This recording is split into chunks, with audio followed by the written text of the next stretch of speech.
Thank you so much, Brandy. That looks like we have some great things coming up when it comes to our programs and just different things happening in our departments. We're so excited to invite Mike Marshall to speak today about mining hazards versus history. He just has a lot of years of experience and knowledge he brings to the table in a lot of different areas of this. We consider him an absolute master of his craft when it comes to mining and just a real proven expert. If you have any questions for Mike related to the class, related to this little class, his lesson that he's going to give, just stick those in the chat, and then we'll go through and we'll do a little Q&A at the end with any questions that you have related to anything he says or any of his knowledge or experience that you want to know about, or anything else that just sparks your interest that you think he might have a great answer for. So feel free to just stick those in the chat as soon as they come to your mind throughout the whole lesson, and then we'll get those addressed at the very end. Here's a little quick bio of Mike, for just his experience and his knowledge. It says, for over 16 years, Mike Marshall has been noteworthy instructor at the Utah Safety Council, with experience teaching OSHA, first aid, fire systems, fire science, behavioral safety, industrial hygiene, building and health safety, and MSHA courses. Mike has distinguished himself as an expert in his field. He has navigated many career titles with ease, including Senior Loss Control Consultant for the Utah State Division of Risk Management, Utah State Deputy Fire Marshal, Volunteer Firefighter, Rescue Team Captain, State ADA Physical Access Specialist, Industrial Hygiene Specialist, and 35 years as an EMT. Mike currently works as the Safety Officer for the Abandoned Mine Closure Program through the Utah Department of Natural Resources. So feel free to take it away, Mike. All righty. Let me share my screen with you all and we'll get ready. All right. Well, welcome to our, didn't come up. One more try here.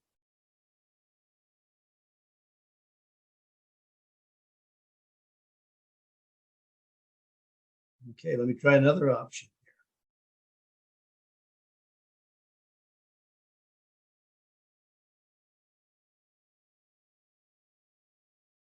here. Okay.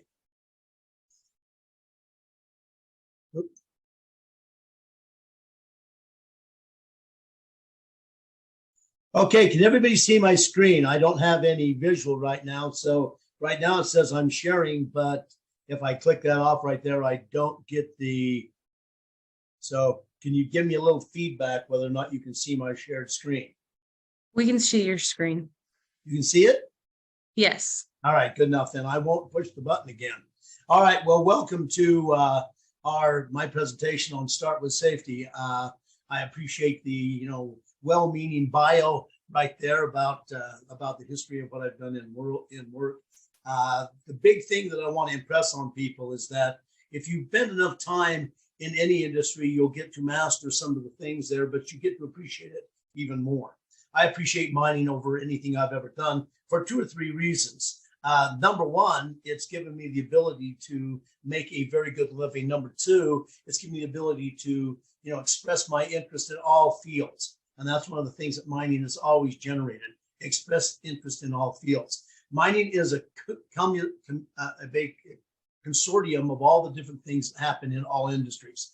Mining cannot work on its own without all industry support. So I really do appreciate that as one of the really main benefits of why I've really prospered in mining. Now, the big thing I really, really am appreciative of being able to speak to you guys about, how to start with safety.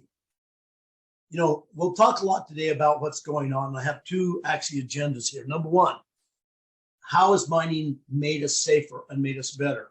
Because it's just another industry. It's one of the 3 support industries that we need and require for everyone in the United States. We have to have agriculture because that's producing our food. We have to have general industry right there to build the components. We have to have mining and drilling to make sure that we get the industrial aggregates and the industrial materials we need to prosper and to move our industry forward. Those are the real things that we absolutely have to have in life. Now, along with that, we have to have safety. Now, what generates safety to me, it's really simple. I go back in my life as a lot of different things, but one of the things I cherished and made me value life more than anything else was my EMT career. I got into becoming an EMT because of a friend of mine that told me that he held his father, excuse me, in his arms and watched him pass away, one day while they were irrigating because he didn't know how to do anything in first aid and CPR. His dad told him to stay with him and hold him. He did. I put that into my own life and figured out what is it that would really challenge me in every way. And it is my family. So, what do I do for life? I prosper in making sure that everybody is living their life they want, that they have what resources. We don't get safety conscious until we see a need. And unfortunately, that need sometimes comes from bad situations like people passing away, people getting hurt. And then we see that need. General industry and our learning process in general industry is always motivated by fatalities and by injuries. It was no different for me. I took a young man out of a vehicle on his way to work, had our mine, and he passed away. And then I had to tell his family he passed away. I will treat any injury before I walk into someone's home and tell them that their family member passed away. And I've done that 11 times. So safety takes on a presence in my life far more greater than just the industry that I'm supporting here. But I'm going to do a little bit about what safety in mining has done. Then I'm going to share with you my current passion about going into abandoned mines and getting people in there with the state to make sure that they're safe, that we haven't displaced animals of any kind, and that we can close them so the general public isn't basically in jeopardy of going and costing costing their life. So far, right now on MSHA's website, there is a Stay Out and Stay Alive initiative. And that initiative is always propelled by people that are entering abandoned mines across the United States and losing their life for multiple reasons in here. But so far, according to the Department of Labor, about 31 people have lost their lives in abandoned mines in the United States. And it always comes back to MSHA, Mine Safety Health Administration, for allowing things to happen. And yet MSHA was not created ever when any of these mines were actually allowed to be vacated and left with the hazards of the industry. So it was not even close to the tenure of mining of MSHA when we started doing mining in the United States. That has jeopardized the general people, and we have no way of closing those mines now other than through federal resources and state grant money. I know, so that really is a big issue to me. But first of all, let's get into the history of mining. Show you some things. How fast will this course be? Well, it has nothing to do with mining other than the fact that I lived in West Virginia for about a year and a half, and I learned to love the people there. I love their language. I love how they're general in their application of all their safety topics and their general information. They always assimilate something to something else, and so the big question, how fast and how good will this presentation be? I'm going to let two gentlemen from West Virginia answer that question. These 3 old boys went to apply for this job. The guy told us, well, I know it's hard one, but I'll tell you what, dude, I'm going to ask y'all a question. You ever give me the best answer? I'm hard. Yes, first old boy said, in your opinion, what's the fastest thing in the world? Old boy said, a thought. He said, a thought? He said, yeah. It ain't there. There it is. Okay, so well, that's pretty good. I never thought about that. And the second old boy said, okay, in your opinion, what's the fastest thing in the world? Old boy said, a light. He said, a light. Yeah, I said, it ain't there. You hit a switch and there it is. You hit it, it's gone. He said, that's a pretty good answer. Third old boy, he said, okay, Lardo, in your opinion, what's the fastest thing in the world? He said, diarrhea. He said, what? He said, diarrhea. He said, man, what's wrong with you? So this first guy said a thought, that's a good answer. He said, the other guy said a light, that's a good answer. You come up with diarrhea. And how you figure that? Lardo said, because before you even think about turning the light on, it's too late. Okay, now there's a good answer to what is fast and what is good. Right there, my presentation will not be as fast as turning on a light. It won't be as painful or as bad as diarrhea, but it's there to generate thought and process. And the thought process I really want to emphasize today is, what do we do at work and why do we do it? And basically, what are the values? Every industry that is supported by the Safety Council here has a different need. And usually safety is dedicated to need. So is industry. You know, we need certain things to make our life more rich. We need things to make our life more poignant. Right here, we need life to support our industry.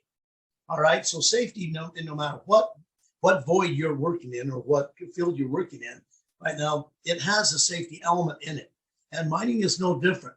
Now, we're here kind of to celebrate the Utah Safety Council mission, which I've supported for 16 years now, is pro safety and health by providing education services product. And I am just an extension of that. My background is in mining. I have a private business where I do safety consulting right there, but I'm a Part 48 trainer in mining and a dedicated person to the mining industry. So what's the most important thing that we do at work? Now, this is where I kind of format what I want to do at work and what I want to push to young people coming into mining. We don't get enough young people in mining. And the reason is because the technology has been held back for years and young people love and understand technology. But in both sides of that versus industry versus the young and the old people, what are the toughest people to train to give evidence of hazard? Well, the young people have the expertise in technology, which is going to drive any industry forward. The older people have the history of that industry. So I'm a perfect person to give this presentation because my work history in mining started the year after the Mine Act of 1977. So I've not only seen what it was before, but also how the codes and references that we have for our industry have benefited us in a safety manner. Right there. So, you know, what is the important things in this?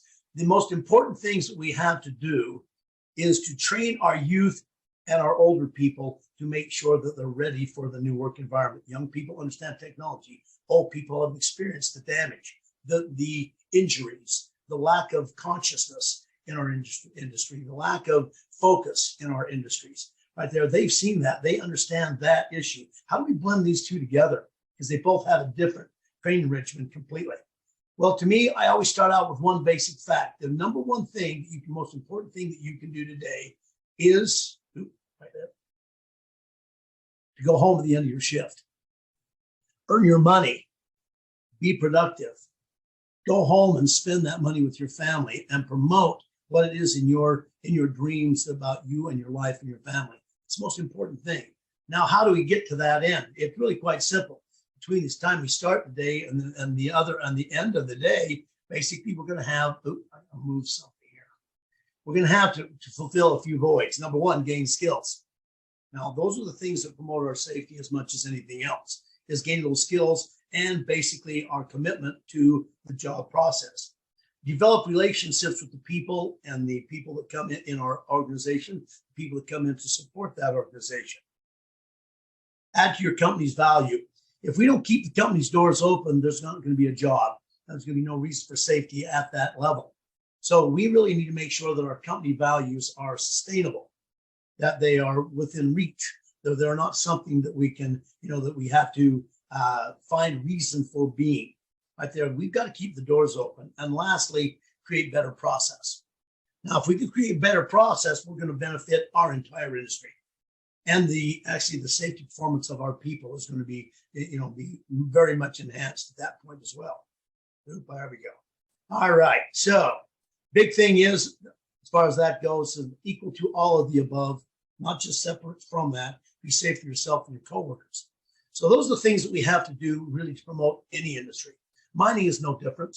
In the history of mining, basically there was a need, okay? And the need basically was energy. And it started out basically in our country, basically by the need for coal, for energy and performance. Somebody found out that years ago in prehistoric times that if you take a piece of this black rock and put it on a fire, it will burn longer, it will burn hotter, and it will make your home very much easier to live in. Okay, so they found the need for that. And the history of mining starts with the history of coal, unfortunately, because that was the place we saw our failures first. And failures is what are going to generate any industry to move forward on that. So the history of it basically started with coal. But what do we do in today's world?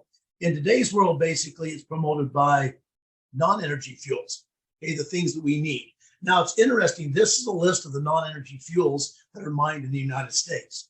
And on that list, you're seeing something that is really prominent in the mining philosophy today. Right there, if you look down the list of them, you're going to see cadmium. You're going to see in the next line over lithium. You're going to see rare earths. Now, what are the energy? These right here are supposed to be non-energy producing materials. We're just opening a mine, a lithium mine in Nevada right now, and it's going to be 5 years to get it going because of the environmental concerns to make sure that we're not messing up our environment, that we have the ability to make our footprint there unnoticeable in the future. So 5 years to get it going. Who bought the most stock in this new mine? Ford Motors Company, because the elements that I just talked to you about are the main ingredients of batteries. So for battery powered cars, we need these non-energy minerals in mining to make our lives simpler and much safer. Now that goes across the board. Now, when I talk today about our history, you cannot, get away from the fact that on December 6th every year, we have National Miners Day. Now, I promote that because I've seen this industry change in every way, and I think it is legitimate to show great relevance to our industry. I'm a big fan. I guarantee it, I'm a huge fan of our industry. But unfortunately, we're celebrating not our best point. On July 4th, we get to celebrate our Independence Day, where Congress wrote a document and sent it to the countries that were overseeing us and said, we're breaking away. We're becoming independent. And we're celebrating that. Now, following that, we had wars to maintain our independence. Well, what we're celebrating here today, I'm going to quickly give you a little quick video about what we're doing and why we're celebrating this day. And basically, I hope that you hear the sound. Some of you would comment on that, but I don't have a control bar here. Oh, here we go.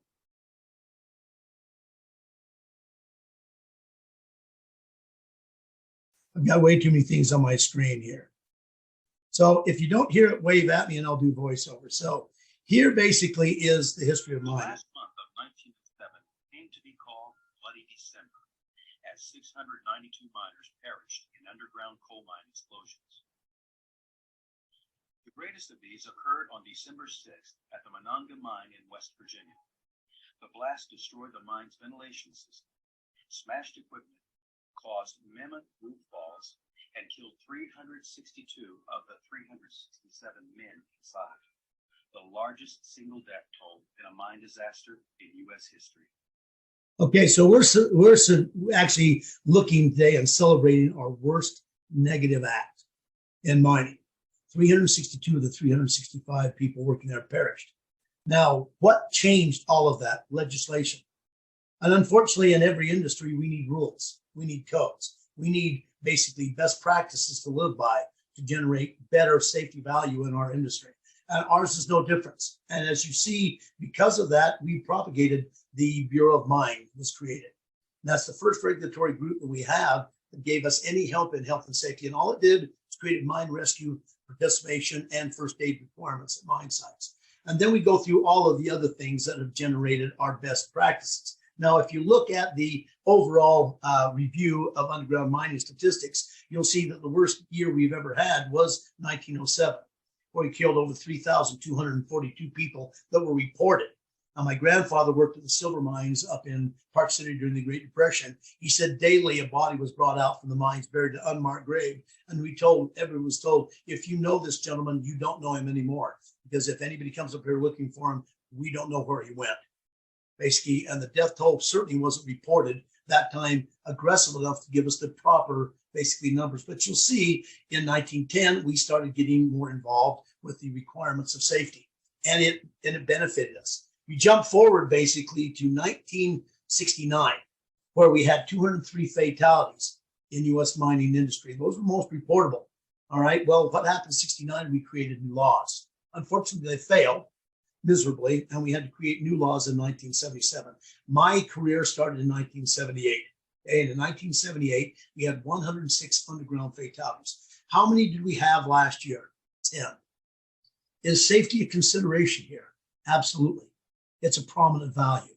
And if you understand your insurance premiums, basically they're built on safety awareness. Basically, we cannot be unsafe and get good insurance right there. So there's a lot of values that have pushed every one of our industries. Now, non-metal, a little bit there.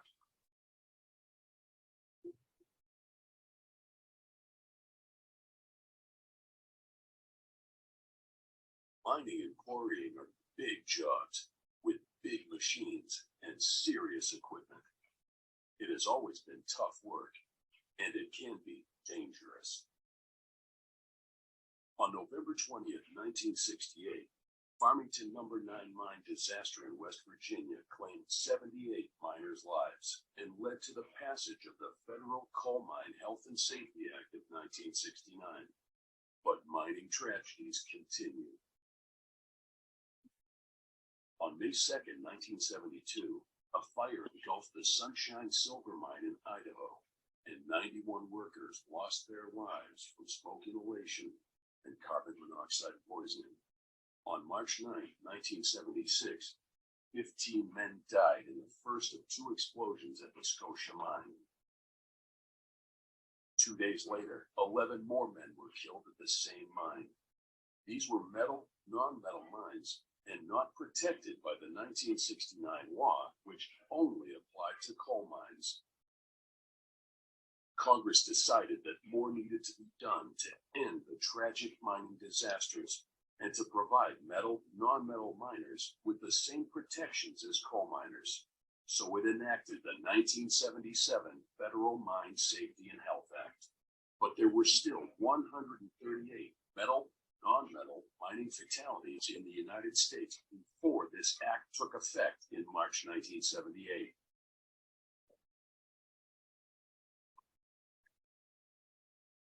In the 40 years since then, safety practices continue to evolve, but the fatality rate dropped by more than 90%. Okay, so do codes help us for enforcement and for setting values in our work environment? Yes, they do. There's no question. Now, they mentioned the Sunshine Mine disaster. So does public approval generate safety, because the Sunshine Mine disaster, it was the one thing that culminated all the different disasters together and proved that the Mine Act of 69 wasn't warranted.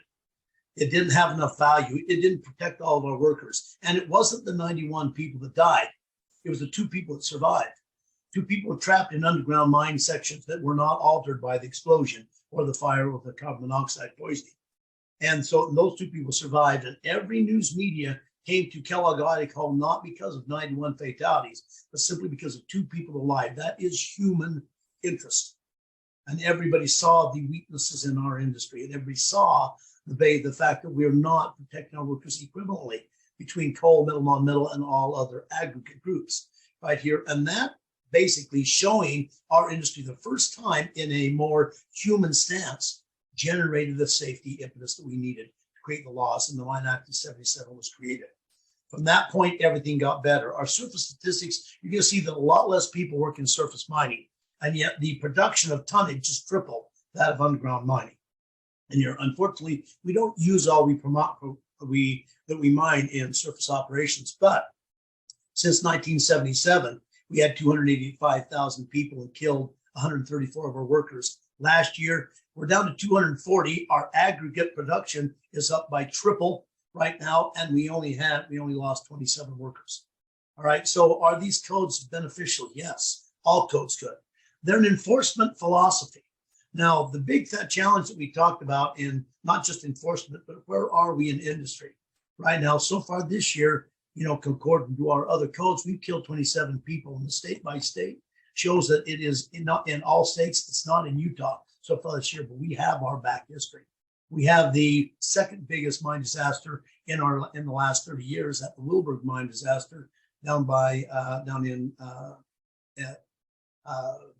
central Utah, and that killed 26 people right here. So we've had our problems with safety and health in almost every one of our countries right here, and yet still the numbers are down. Is that good enough? No, it's not. One death is a personal issue. It has nothing to do with the numbers game right here. It is a person, and basically it is a family member.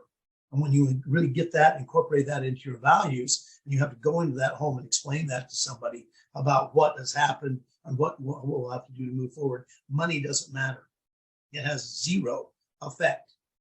on how people feel about the loss of an individual. So this is not just statutory right here, but what are we doing in the mining industry to make it better? Well, dust sampling, we've created a new industrial standard for dust that started in 2016, and you can see right now, from an industrial perspective, we only have less than 1% of our dust samples, and we take about 160,000 a year that is out of compliance.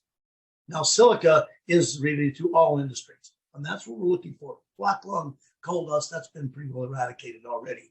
What we're looking for is silicates, what the things that can actually disturb the respiratory system in here and make it the point where we can't breathe.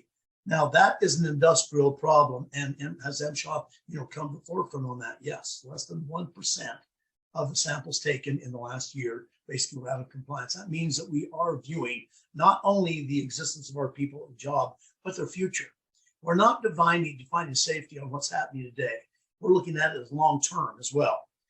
Quality of life is great right now, but quality of life, because of injuries we sustain that we really don't see any detrimental effect to, is challenging our long-term health. And those right there are just as big of an issue right now as any safety matter that we're put forward to from accidents and injuries. Current trending issues right now, are we losing mines? Yes, we're losing some mines. Are we going very well in the direction of eliminating fatalities? Very much so, but the big thing that I appreciate more about our industry than anything else is the all injury rate. We've dropped down to an all injury rate, which is how many accidents you have that are doctor treated for every 200,000 man hours. Now that ratio can be used throughout the Department of Labor to tell us our safety awareness of any industry right now. And ours right now is 1.89. So 1.89 persons go to a hospital, get treated after a work day for every 200,000 man hours worked.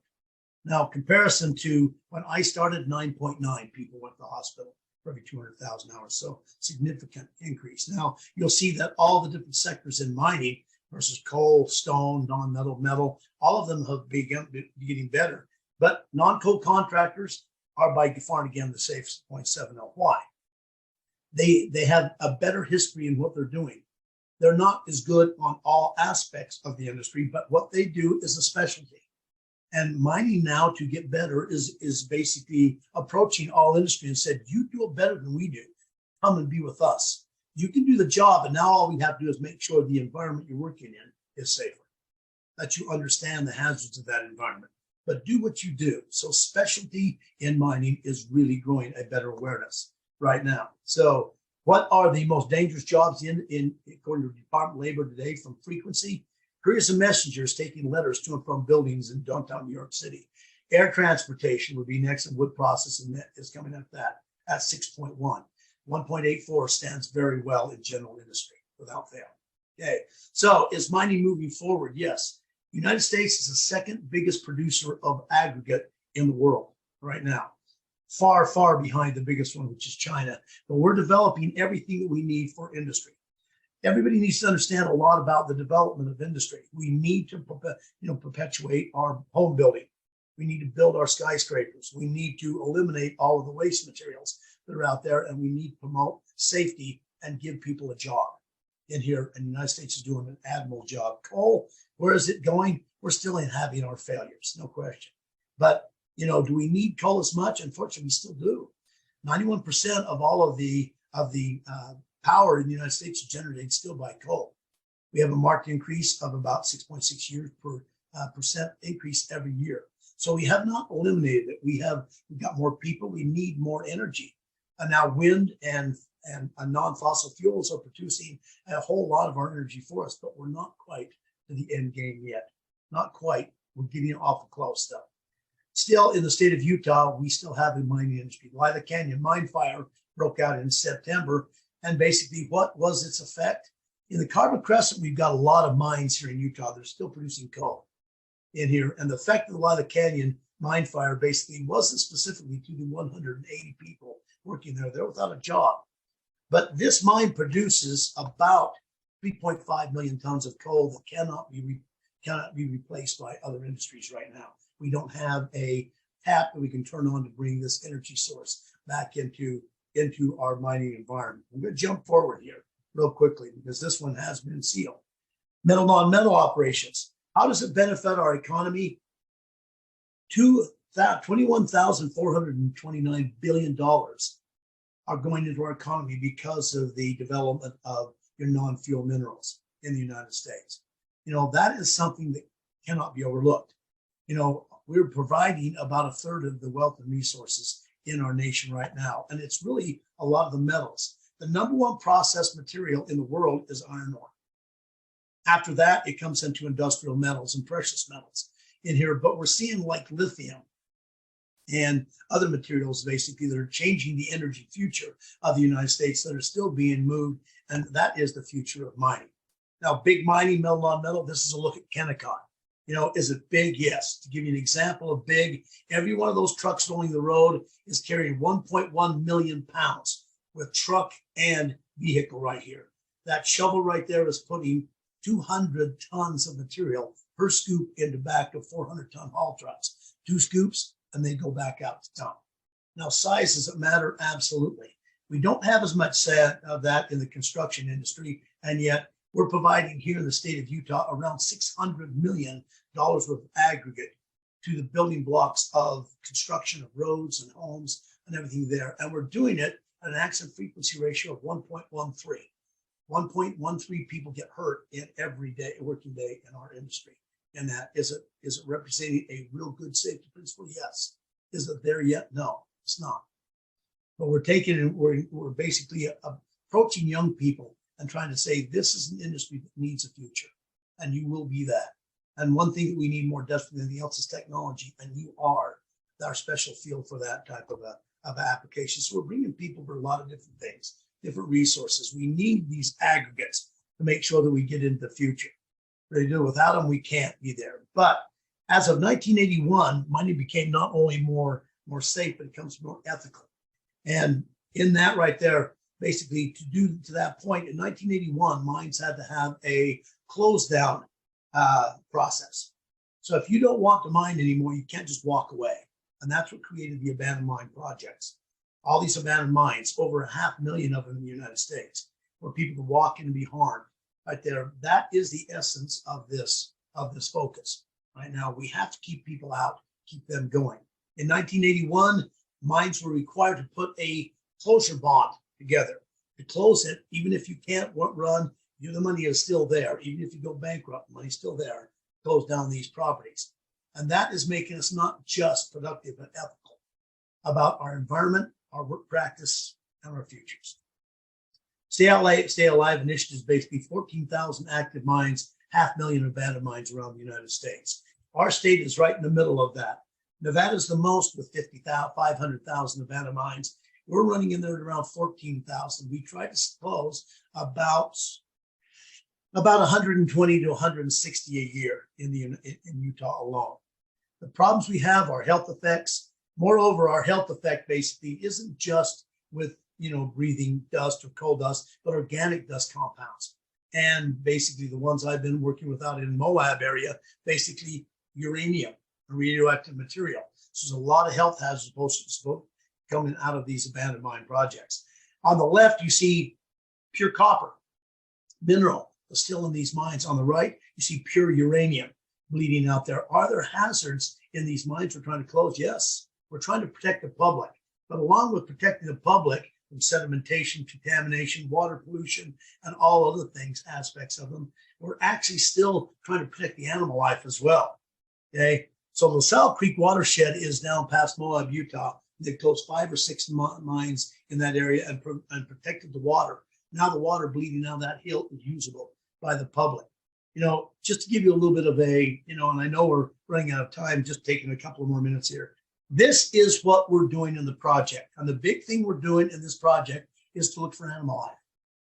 Bats being the number one thing that are inhabiting these abandoned mines. And we can't close them out, because if we close them out, then basically they have nowhere to go, and the young will come back to breed, and they won't have a place there, and they'll fly around until they pass away.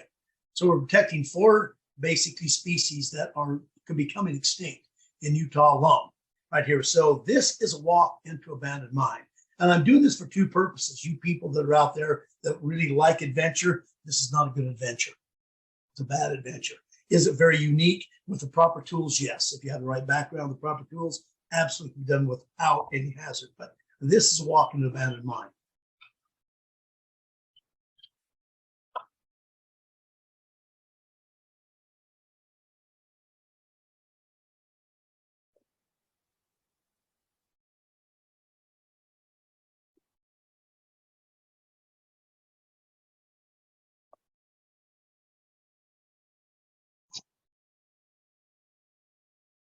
And that's not even an old mine right there. What was the most valuable thing in there? A 1961 Coors beer box right there, which would have been a treasure to somebody. Unfortunately, in that beer box, there were 6 sticks of dynamite with a detonator in them. So nope, we can't bring it out and give it to the alcohol and beverage control stores here in our state, which they would have loved. Explosives, there are a lot of them in abandoned mines. And fall hazards, at least half the people that die in abandoned mines are in the quarries in the central states. Basically, they're just diving into the water and without fear of anything under the water. Decaying supports and unstable rock, lifts and shafts. And probably the biggest thing that I'm really more aware of than anything else is gas and lack of oxygen. In the United States, you cannot be in an environment to work with less than 19.5% oxygen. If you're not getting 19.5, you will start to be encumbered by oxygen debt sometime during your day. So Department of Labor is very strong on, out of the 78% nitrogen in our environment, 21% oxygen and 1% trace gases, you have to have 19.5. Now, a minimum, or life will be challenged. Now, what have we found in abandoned mines?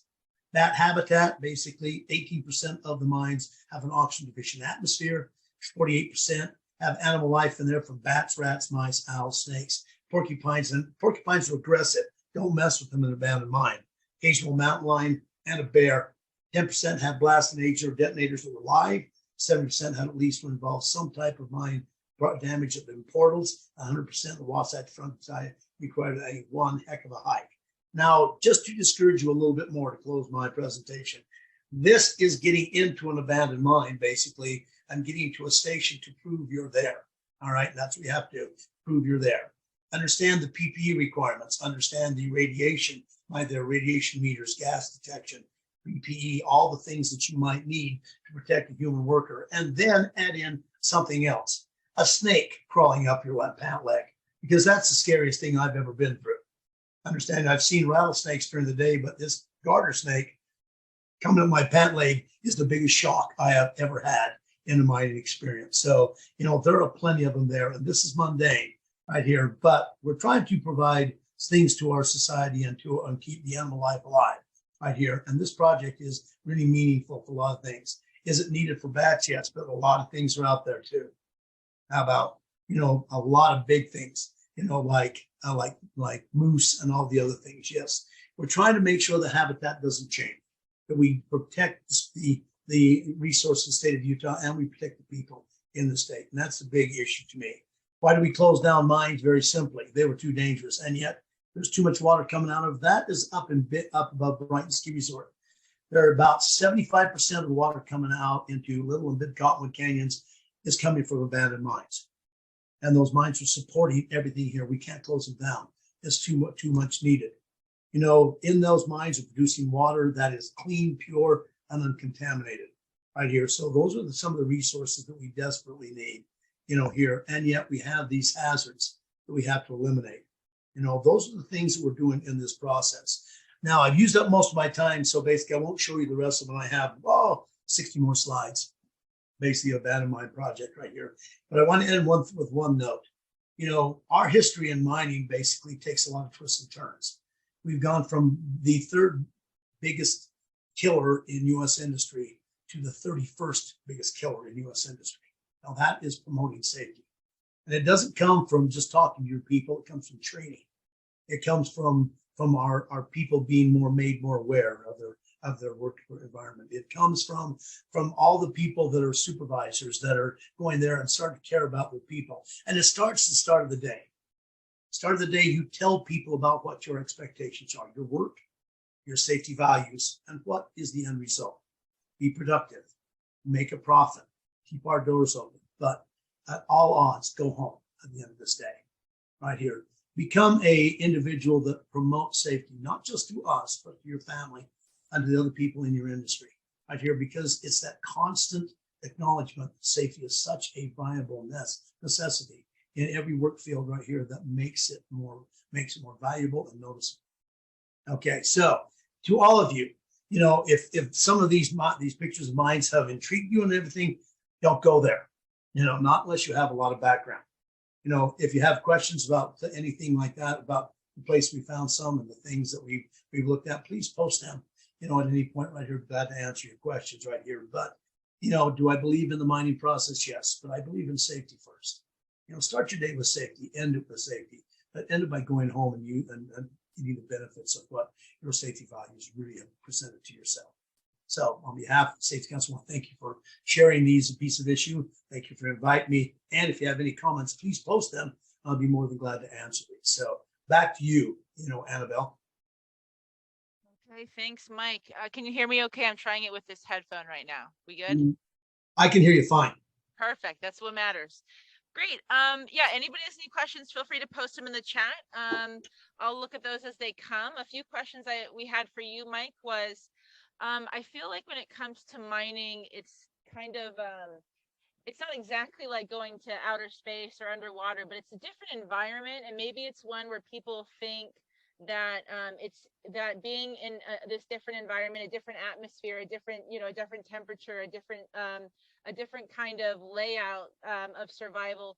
What do you think when people come into this new environment like mining is something that people, when it comes to safety, maybe get a little too cocky about, or they assume that they kind of make assumptions about when it comes to how to navigate in a mine related to just out in the everyday world?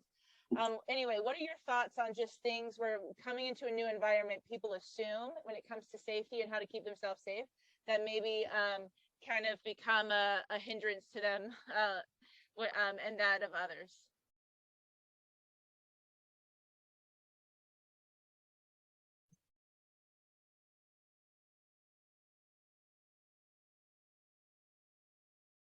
Oh, I lost it. I hope I didn't mess up you right there by flipping that slide right there. I leaned on my keyboard.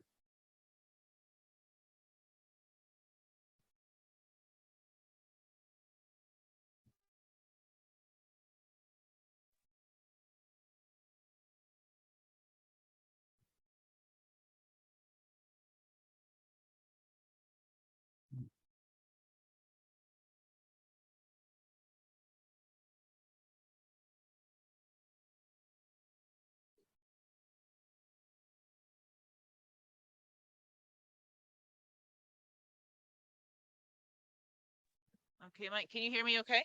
I hear you fine. Thank you. Sorry. Okay, cool. So I'm going to go through a few of the questions while we wait for some of them in the chat that we have here. I don't know if you heard the first one, but we'll come back to it in a second.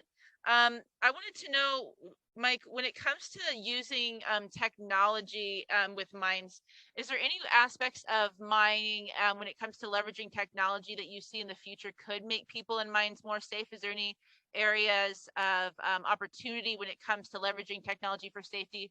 Or where are some areas where you think there's just always going to be that risk when you're going into a mine? No, absolutely not. The technology is getting very much more needed in mining. If you look at the different technologies that are being promoted right now in mining, the big thing is in traffic control. Right now, I mean, we can see our cars running down the highway where some can let go of the steering wheel now. Is that technology something that's available to mining? Absolutely. We can go fully autonomous if we want at this point. Now, that's not going to solve the problem of running over people in the roadway. That is going to be something to take another system. But every technological feature that we see in cars or anything like that is enhanced in mining as well. So the future is actually taking the person away from the hazardous nature of the mining environment. We're not doing inspections of surface operations like at Kennecott with people exposed in there to hazards that they are not aware of. We're using drones to go there and take the pictures so that people understand what's the deprivation right there and get the people in that way. We're using technology for safety and stop features that can steer equipment, take over the operation of vehicles and move it away from the individual. But still other things that have to be looked at. We still do not have, we have instantaneous gas meters. Right now they'll tell exactly what got to without six different gases. We go into a work environment. That's not just mining, that's any environment. So up to 6 different gases on there. We still do not have a meter that can instantaneously tell us how much silica is in the air. And those are some of the things that have to be made available to our workers right here. The existence of vapors and fumes and dusts and things like that in our environment are still a main challenge. And we're using good PPE requirements with respirators to fend it off, but wouldn't it be better to know what is in the air in the exact measure right there to benefit the people for safety? So technology in every line is making huge impacts, in the mining field specifically, but in all working environments, independent of that. Well, that's fascinating. I hadn't thought about, like, maybe, I mean, if we can automate it, that'd be really awesome as much as possible. But even just giving these people more tools, I think could just be really huge with them being able to keep track of that kind of those kind of safety metrics. Another one I had that we had was, do you think, with you being an MSHA instructor and being somebody that teaches mine safety, has done it for years and been really in tune with the MSHA department, with the MSHA with the MSHA headquarters, do you feel like when it comes to the way that when you guys do your 8-hour refreshers, you usually keep up with the curriculum and you're able to update it? But when it comes to just general MSHA policies, do you think that they've been robust enough, that they've been responsive enough, or has there been some lag? Is it really hard to change policies with MSHA and with safety policies? Is it does it take a lot of time and a lot of data, or has MSHA been able to be robust and responsive enough to changes in safety when it comes to mining? It takes a lot of data, and that does create a slower process. That's true. MSHA, basically, if you look at MSHA, they're very unique in a couple of aspects. The big aspect is that they don't have a black and white code. If you look at OSHA code, it's far more black and white. NFPA, National Fire Protection Association, black and white code. Building code's black and white. I see the hazard, I see the detail, basically, and I can actually create a code to eliminate the hazard and to give proper ways of doing the job. All right, MSHA is an interpretive code. So they wrote it in 1977. They've only made 4 changes since 1977 to it. And the reason the Mine Act of 69 failed, it wasn't interpretive and it wasn't flexible. So MSHA intended to make this flexible. They've only had to make 4 major changes in the last 44 years to run and manage our industrial process safely in here. Well, the big thing is the interpretation of safety. Now, MSHA does accept all relevant code council's law on our property. So even though we don't change our own law, we're looking at the National Electric Code, we're looking at the building codes, we're looking at all them. I play a video all the time about safety working in water as a basic safety fundamental if you're working around waterways in mining. Right there, it was made in 1999 by MSHA. And if you look at what they promoted in 1995, basically you could write 20 citations if you watched that video and saw the same thing apply to the mine site. 20 citations, that is made because we have changed all of our industrial process, from confined space to working at heights to all of our gas monitoring and all of our PPE requirements and the quality of our PPE. Well, MSHA has not had to change their codes to bring those forward. Now, does that make it sluggish? Yes, it does. There's no question. Do they react quickly? Their instructors and their inspectors do react quickly. They consistently keep up. And one of the things that I really need to promote in my presentation is what's going on right now. What is the focus? Because every code compliant organization is reactionary to a fault. We love to be proactive. We like to build the building blocks to make it better, but we're reactionary to a fault. We see what's going wrong in the weakness in our industry. And even though we're doing it 2,000% safer than we did just 30 years ago, it still's not enough. It's still having injuries. So they're responding and reacting to those things that are going on right now in here. So I think that's the philosophy in any teacher and anybody that's an educator, is knowing what's going on right now and seeing how people are reacting to it. I wish that MSHA could be more proactive. Unfortunately, there's not enough manpower and there's certainly not enough expertise out there, and there are not enough testing facilities to actually get that proactive, but they can be dedicated to safety. And I think that if you look at the citations that are written and the policy changes in our program policy manual, you'll see a lot of very proactive work going on in the Mine Safety and Health Administration. Yeah. No, that's awesome.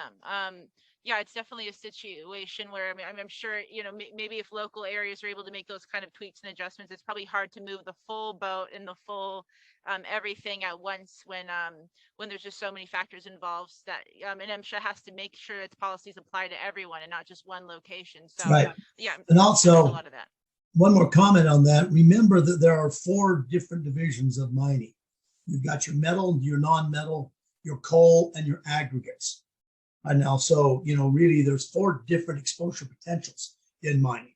Your aggregates don't have big, severe straight high walls. They have a lot of benching in them. They have a lot of different ways of controlling the geology on their work sites right here. So, if we're going to try to make a new law or a change, it has to be beneficial to all levels of that.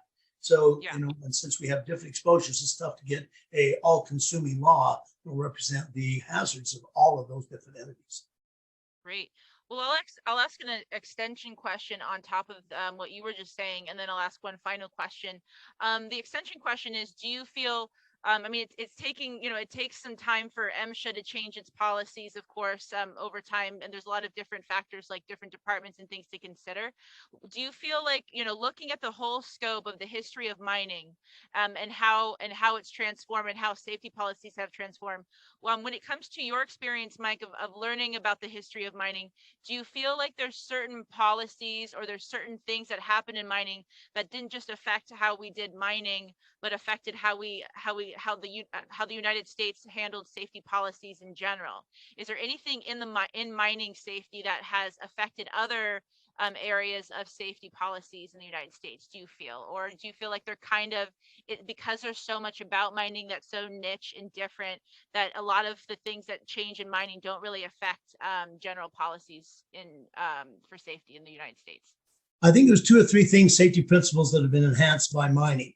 Now, one of the big things about mining that you have to understand when you start into it is, where is your air going? Where is it coming from? What's the quality and what's the quantity of your air? That's a beneficial need. If you talk about the essence of mining going underground, if you don't know where your air has come from, the quality of it, you don't go. Plain and simple. You need quality and quantity immediately before you go there. Now, that philosophy isn't something that is relished by a lot of other industries in here, something that basically they focus on. Well, that policy of knowing your air and your quality has very much enhanced mining, and it's driven all industry to get better meters, better ways of analyzation of your air quality and your consistency of your air. It's altered different things in the HVAC industry. It's looked at all the different things in confined space operation, which is relevant to all industry. Right now, if you talk about underground mine and confined space, they're identical in basic work practices. Now, one thing that mining has always promoted more than anything else is emergency process. How to react to an emergency and how to defend yourselves against emergencies. So, when you go into a mine, basically, they're going to give you some emergency elements right there that are very much construed by the Homeland Security template and by emergency management processes everywhere. But MSHA takes it to another level.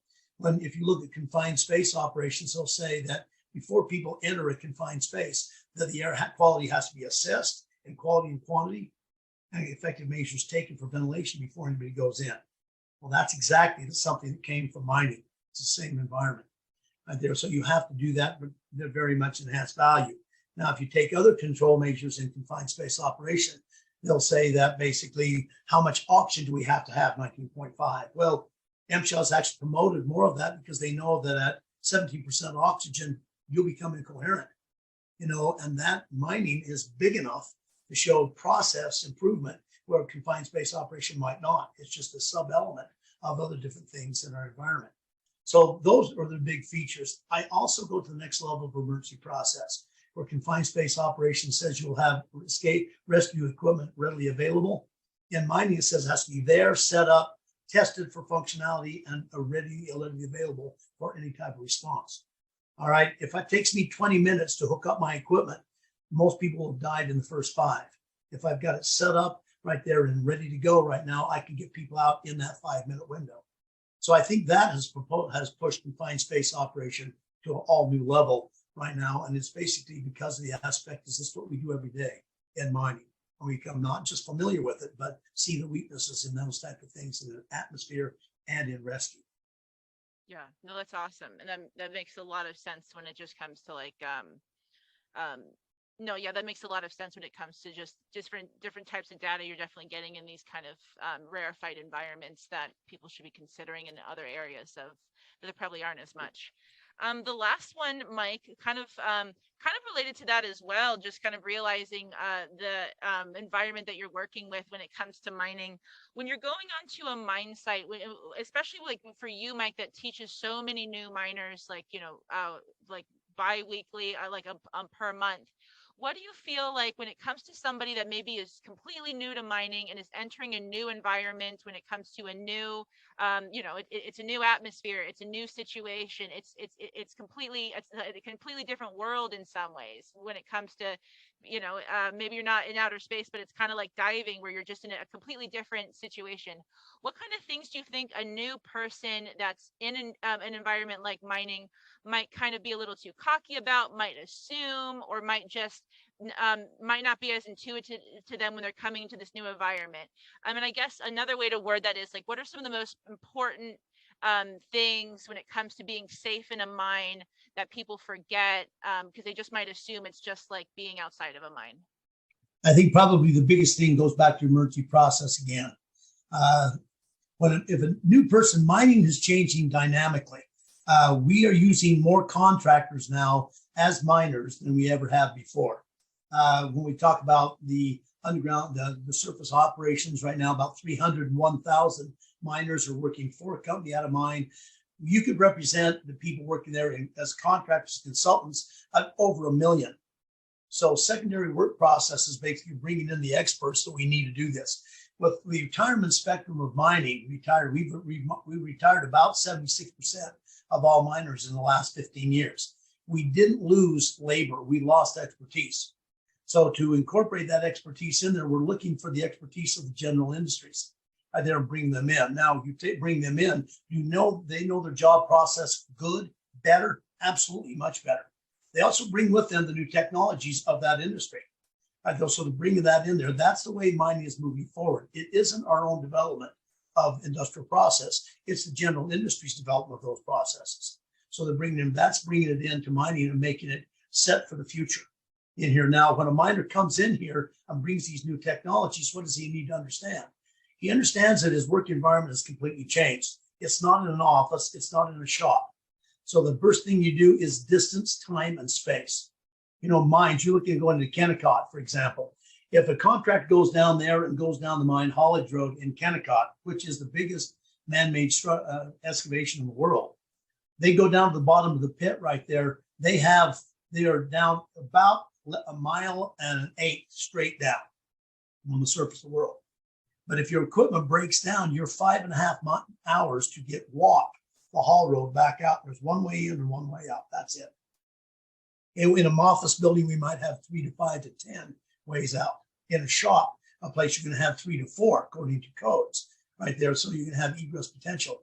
In that mine, we have one way in and one way out. And you're 5.5 hours on foot to get there. Distance and time means everything. Right? Their physical capabilities means everything on there. So what does that mean about mining? They have to be far more proactive in their emergency and their rescue provisions. How do we get people in? How do we have resources above the pit? There are a bank about 20 rescue chambers at the bottom of the pit that if you can't get out, those chambers provide atmosphere for you for up to 90 hours right there. So before we can get people out. So the big thing to know about your own capabilities when you go into mining is what's your physical capabilities and set your emergency egress potential against those capabilities. You know, if you need more time, you're going to have to figure out how to buy that time right there, but engage the mine operators in, you know, what is your potential? What is your knowledge base on that? And how do I get out? Emergency response basically is promoted in every industry right now. And we practice religiously. 4 times a year, we practice at mine sites because we can't actually know for sure whether we can get these people to a safe haven without practicing it religiously. So I would suggest that understand the background for a new miner. Understand because they're hiring you for your background. And then we go into a completely different open working environment. monitoring of your gases, your dust, your exposures is always big. But then looking at codes in the industry, I mean, do we accept certain standards in mining and we don't accept other places? No, we're basically accepting of everything here, but we're going to go a little bit further. Lockout, tag out doesn't take 3 different practices, it takes 4. Lock it out, tag it out, try it, and then bleed residual energy potentials. What you're going to do in your site specific is figure out how they do it and why they do it. And site specific training is absolutely more important to me than anything I tell people in the classroom that are coming a new miner. It's what goes on at every individual mine. So listen intently to our site specific, because they're going to give you the awareness, the hazards that are there in their involvement that they cannot get rid of. So awareness is a really big key, critical key to that, and the training requirements for that.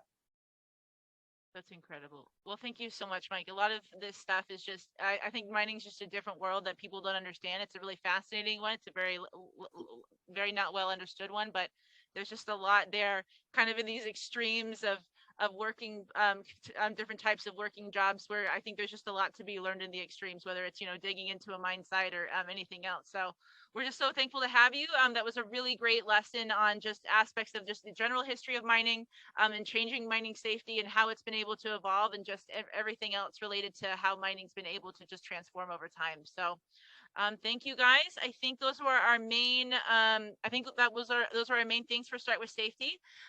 We were just excited to have you. Mike, was there anything else you had for us that you wanted to say, or are we good to go? I'm good. Thanks everybody for coming. Great. Appreciate you holding on out there and and being with us today, because there's a lot of great things going on in every industry. I'm very happy to see ours promoting safety as much as it does as well. No, it was incredible, Mike. Thank you so much. We're excited to have you speak at anything else that you're willing and able to. So, okay, guys, just to conclude, I think we've got our next Start with Safety is coming up. That one's going to be December 1st is this one that we have right now, and then I think we've got one coming up in January. So just let us know if you have any questions about the next one. It should just be on the main website on the calendar.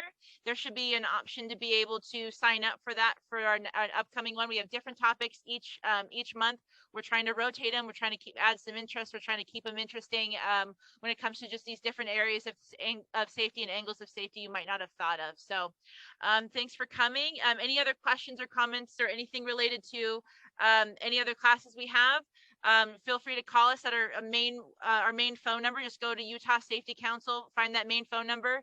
You can ask for anybody here, and even if you don't have the right person, we can just transfer you over to who you're interested in when it comes to traffic, first aid, CPR, mining, oil refineries, anything related to the Safety Council or the events that we talked about. But happy to have you guys. We'll talk to you soon. Thanks. Thanks a lot.